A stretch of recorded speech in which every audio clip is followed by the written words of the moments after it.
నిన్న ఒక న్యూస్ చూశానండి. ఎన్టీవీ అనుకుంటే ఎంత ఘోరం అంటే, కన్న కొడుకు జన్మనిచ్చిన తండ్రిని, అలాగే నవమాసాలు మోసిన తల్లిని, తోడబుట్టిన అక్కని వాళ్ళు గాఢ నిద్రలో ఉండగా పేక్ కోసి చంపేశాడు. వాళ్ళు చేసిన పాపం ఏంటంటే, తండ్రి ఆర్మీ ఆఫీసర్, తన కొడుకు తనంత ప్రయోజకుడు అవ్వాలని క్రమశిక్షణలో పెట్టడం తన పాలిటి శాపం అయిపోయింది. నాన్న అక్కని చూసి నేర్చుకో, మంచిగా జాబ్లో సెటిల్ అయ్యింది అని బయట వాళ్ళతో కంపేర్ చేస్తూ మాట్లాడడం తనకు అస్సలు నచ్చలేదు. తండ్రి మీద క్రూరత్వాన్ని పెంచుకున్నాడు. ఏ విధంగా అంటే చంపేసే విధంగా.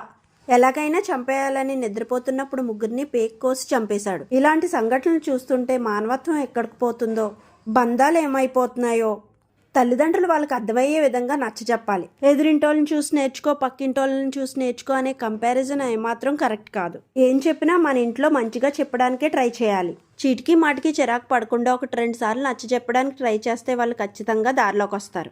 తల్లిదండ్రులు ఎంత కష్టపడినా పిల్లల కోసం